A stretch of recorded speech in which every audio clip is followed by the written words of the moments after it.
নমস্কার বন্ধুরা, সবাই কেমন আছেন? আশা করি সবাই ভালো আছেন। আমার পরিবারে আপনাদের সকলকে স্বাগত জানিয়ে আজ আমি আরও একটি নতুন রেসিপি আপনাদের জন্য নিয়ে এসেছি। আশা করি আজকের রেসিপিটি আপনাদের খুব ভালো লাগবে। চলুন তাহলে আজকের রেসিপিটি শুরু করা যাক। আজ আমি আপনাদের বানিয়ে দেখাবো খুব সহজ পদ্ধতিতে তালের পাতা পিঠের রেসিপি। দেখুন, তার জন্য আমি এখানে একটু বড় সাইজের কাঁঠালের পাতা গাছ থেকে তুলে নিয়েছি এবং পরিষ্কার করে ধুয়ে নিয়েছি। দেখো, একটি পাকা তাল নিয়েছি। তালের পাল্পটা খুব সুন্দর করে বের করে নিয়েছি। একটি পরিষ্কার নেটের সাহায্যে তালের পাল্পটা একবার খুব ভালো করে ছেঁকে নেব বা একবার ফ্রেশ করে বের করে নেব।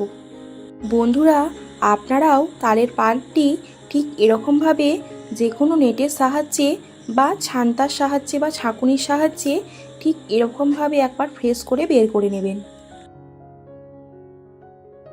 তালের আঁটির থেকে চুলের মতো অংশ তালের পাল্পের মধ্যে চলে আসে, তাই এরকমভাবে ফ্রেশ করে ছেঁকে নিলে খুব ভালো হয়। পাল্পটি খুব সুন্দর করে বের করে নিয়েছি। বন্ধুরা, তালের পাল্পটির মধ্যে সামান্য পরিমাণ লবণ এবং আখের গুড় দিয়ে খুব ভালো করে ফুটিয়ে নিচ্ছি। আমি এখানে আখের গুড় ব্যবহার করেছি, আপনারা চাইলে কিন্তু চিনিও ব্যবহার করতে পারেন। এরপর একটি পাত্রের মধ্যে আতপ চালের গুঁড়ো 4 কাপ পরিমাণ মতো নিলাম।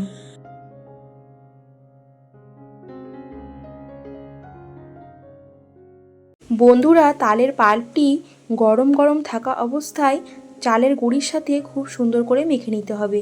দেখুন, এখানে তালের পাল্পটি একদম গরম আছে, সেটাই চালের গুঁড়ির সাথে খুব সুন্দর করে মেখে নিচ্ছি। তালের পাল্পটি ঠান্ডা হয়ে যাওয়ার পর যদি চালের গুঁড়ির সাথে মাখা হয় তাহলে কিন্তু পিঠের মধ্যে একটা চিট ভাব আসে। সেই চিট ভাব কিন্তু পিঠের মধ্যে আসবে না। তার জন্য গরম থাকা অবস্থায় মাখলে পিঠের মধ্যে চিট ভাব আসবে, পাতার সাথে খুব সহজেই আটকে থাকবে। বন্ধুরা, 2 হাত দিয়েই খুব ভালো করে মেখে নেওয়া হচ্ছে। আপনারা চাইলে 2 হাত দিয়েই খুব ভালো করে মেখে নেবেন, কিংবা 1 হাত দিয়েও মেখে নিতে পারেন। দেখুন, একটি ডো তৈরি করে নিয়েছি।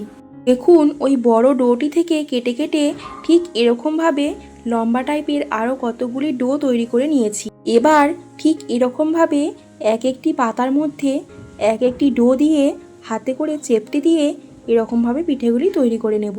পাতার প্রত্যেকটি শিরা এই পিঠের মধ্যে কিন্তু উঠবে, দেখতে খুবই ভালো লাগে এবং খেতেও কিন্তু খুব সুস্বাদু হয়।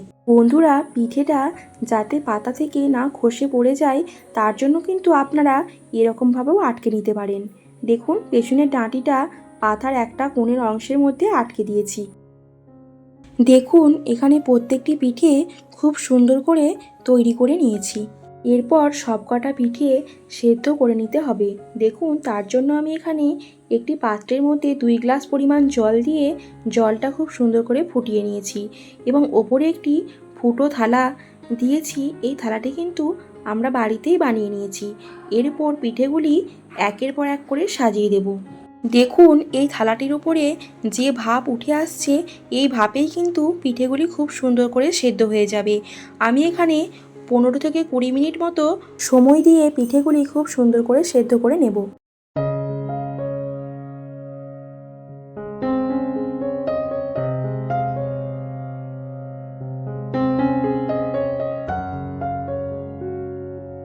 দেখুন, পিঠেগুলি খুব সুন্দর করে সাজিয়ে দিয়েছি সেদ্ধ হওয়ার জন্য। এরপর ওপর থেকে একটি ঢাকা খুব ভালো করে চেপে দিতে হবে, যাতে করে ভাপটা না বাইরে বেরিয়ে আসে। ভাপ বাইরে বেরিয়ে চলে এলে পিঠেগুলি কিন্তু সেদ্ধ হতে দেরি হবে, তার জন্য খুব ভালো করে চেপে ঢাকা দিতে হবে। বন্ধুরা, আমি এখানে প্রায় 15 থেকে 20 মিনিট মতো সময় নিয়ে সেদ্ধ হতে দিয়েছিলাম। দেখুন, পিঠেগুলি খুব সুন্দরভাবে সেদ্ধ হয়ে গেছে। আপনাদেরকে আর একটা কথা জানিয়ে রাখি, এই পিঠের মধ্যে যে পাতাগুলি আছে এই পাতাগুলি কিন্তু আপনারা কেউ খুলে ফেলে দেবেন না। পিঠেগুলি বার করে নিয়ে পাতাগুলি ফেলে দেবেন না, তাহলে কিন্তু পিঠেটা পরের দিন নষ্ট হয়ে যাবে। আর পাতাসহ পিঠেগুলি রেখে দিলে পিঠেগুলি একদম নষ্ট হবে না, খুব সুন্দরভাবে থেকে যাবে। দেখুন, ভেতরটা কত সুন্দরভাবে হয়েছে এবং কত সুন্দর সেদ্ধ হয়েছে। আশা করি আজকের এই নতুনত্ব পিঠের রেসিপিটি আপনাদের সকলেরই ভালো লেগেছে। আপনারা বাড়িতে একবার হলেও ট্রাই করতে পারেন, আশা করি ভালো লাগবে। আজকের রেসিপিটি আপনাদের কেমন লাগলো অবশ্যই কিন্তু একটি কমেন্ট করে জানাবেন এবং রেসিপিটি ভালো লাগলে একটি লাইক করে দিয়ে আমার পাশে থাকবেন। আর আমার রেসিপিগুলি ভালো লাগলে তোমরা আমার চ্যানেলটিকে সাবস্ক্রাইব করে আমার পাশে থেকো। বন্ধুরা, তোমরা সকলে ভালো থেকো, সুস্থ থেকো। আবার দেখা হচ্ছে পরের দিন নতুন কোনো একটা রেসিপি নিয়ে।